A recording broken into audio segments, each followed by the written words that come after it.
Assalamualaikum warahmatullahi wabarakatuh. Salam sejahtera bagi kita semua.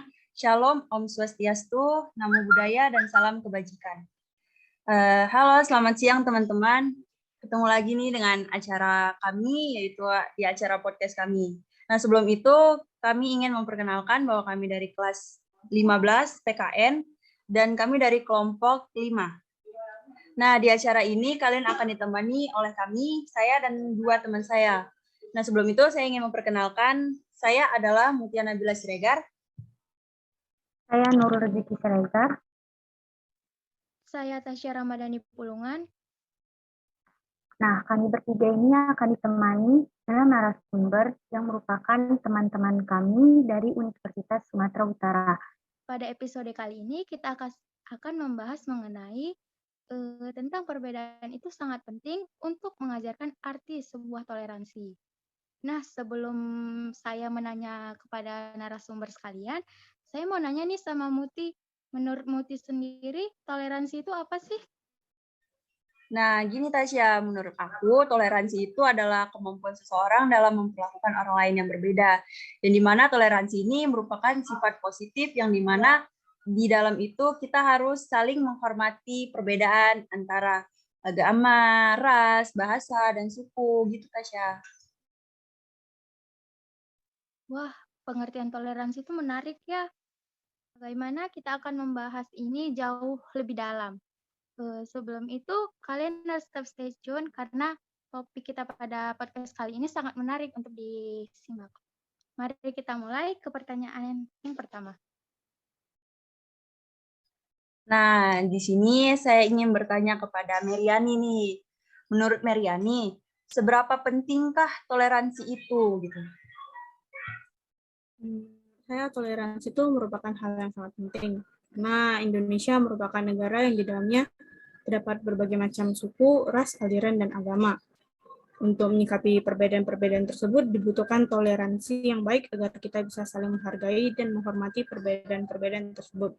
Toleransi yang dimaksud adalah dengan menghargai dan menghormati, dengan tidak mengusik atau mencemooh kegiatan keagamaan dan budaya orang lain. Berarti emang benar-benar toleransi ini benar-benar sangat penting dalam kita bersosialisasi gitu ya kan? Baik, selanjutnya. Nah, pertanyaan yang selanjutnya. Kira-kira menurut teman-teman sekalian itu, kenapa sih seseorang itu bisa memiliki sifat intoleransi?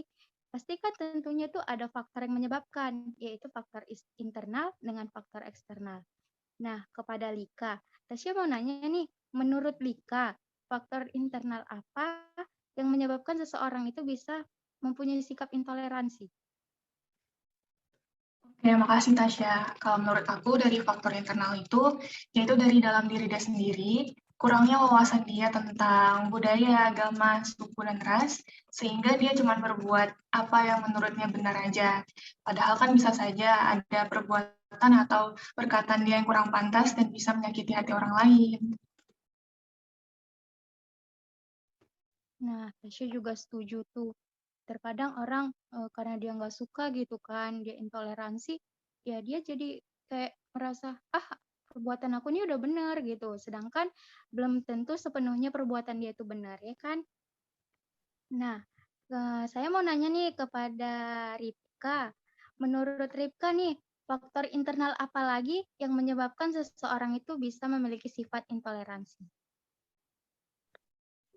Jadi kalau menurut aku, Tasya, alasan lain dari sisi internal kenapa seseorang itu bisa bersikap intoleransi karena dia tuh punya sifat egois yang menganggap bahwa agama, suku, dan ras yang dia miliki itu atau yang dia anut yang paling benar dan yang lain itu yang salah. Sehingga dia dengan mudah berlaku intoleran dengan yang lainnya. Gitu, Tasya. Nah, berarti lebih mencondong kepada sikap egois ya, Ripka. Terima kasih Lika dan Ripka telah memaparkan jawabannya. Lanjut ke pertanyaan yang selanjutnya. Nah, tadi kan Lika dan Ripka sudah menjelaskan tentang faktor internalnya. Kalau menurut Wahyu sendiri, ada nggak faktor eksternal seseorang memiliki sikap intoleransi? Terima kasih sebelumnya. Kalau menurut aku tuh ya, dikarenakan dia itu hidup di lingkungan yang memang kurang menyadari dan kurang menerapkan adanya hidup toleransi. Jadi sesama warga negara itu kurang adanya sikap toleransi antar tetangga, antar teman. Jadi kurang terciptanya hidup toleransi dari kurang menerapkan dan kurang adanya kedisiplinan. Menurut Meisa gimana? Menurut aku, faktor eksternal lainnya itu bisa jadi dia hidup di lingkungan yang tidak majemuk gitu. Jadi sekalinya ketika dia berada di lingkungan yang majemuk, dia tidak terbiasa gitu dengan orang yang berbeda agama, suku, dan kasnya. Jadi kayak lebih mementingkan kelompok sendiri ya, Meisa. Dari jawaban Wahyu sama Meisa ini dapat diketahui kalau misalnya lingkungan itu membawa pengaruh yang besar dalam sikap toleransi di masyarakat. Baik, pertanyaan selanjutnya.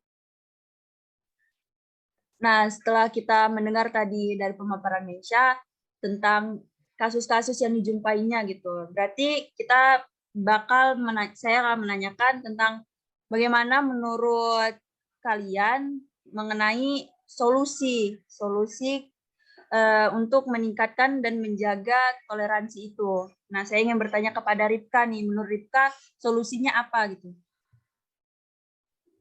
Kalau solusi dari aku itu bisa dengan membangun kesadaran dari diri kita masing-masing untuk bisa menerima bahwa perbedaan itu ada, bukan untuk diperdebatkan, melainkan untuk menyatukan kita dan agar kita bisa hidup saling menghormati dan menghargai satu sama lain. Dan dengan ini juga kita bisa terbiasa dengan perbedaan karena seperti yang kita tahu bahwa negara kita Indonesia itu kan punya semboyan Bhinneka Tunggal Ika yang artinya berbeda-beda tapi tetap satu. Gitu Mutia. Oh, berarti emang pertama itu dari diri sendiri gitu dulu ya Kak Rika. Nah, menurut Sarah selain dari diri sendiri gitu, solusi untuk meningkatkan sikap toleransi itu apa? Kalau menurut aku ada dua ya. Yang pertama itu dengan mempelajari budaya suku yang lain kayak tarian, tradisional, atau baju-baju adatnya. Ini bukan hanya untuk menjaga dan menghargai toleransi, tetapi kita juga bisa bersama-sama melestarikan kebudayaan Indonesia. Terus yang kedua, itu dalam bidang pendidikan seperti yang kita lakukan saat ini, dengan menerapkan pembelajaran berbasis proyek dengan tema menjaga kerukunan antar agama, mahasiswa dan mahasiswi yang berasal dari suku, ras, agama yang berbeda-beda dapat menuangkan pemikirannya dan bekerja sama sehingga dapat meningkatkan rasa toleransi. Dari saya itu aja sih. Oh, berarti kita harus mempelajari mengenai suku-suku yang lain. Jadi nggak hanya suku kita sendiri aja gitu kan. Nah, baik teman-teman, ternyata topik kita hari ini sangat menarik gitu kan tentang toleransi. Yang dimana apabila kita memiliki sikap toleransi, hidup kita dalam sosialisasi juga tentram, enak, damai gitu kan. Nah, jadi teman-teman semuanya kita tuh harus memiliki sikap toleransi, mau itu toleransi dalam beragama, suku, dan yang lainnya gitu kan. Nah, kita sudah di penghujung acara nih. Akhir kata dari saya, Tasya Ramadhani Pulungan, dengan teman saya, Mutia Nabila Siregar. Saya Nurul Rezeki Siregar. Kami sebagai host berterima kasih kepada narasumber yang telah bersedia untuk kami wawancarai. Saya dan teman saya yang lainnya mohon pamit undur diri. Terima kasih. Wassalamualaikum warahmatullahi wabarakatuh. Selamat siang semuanya.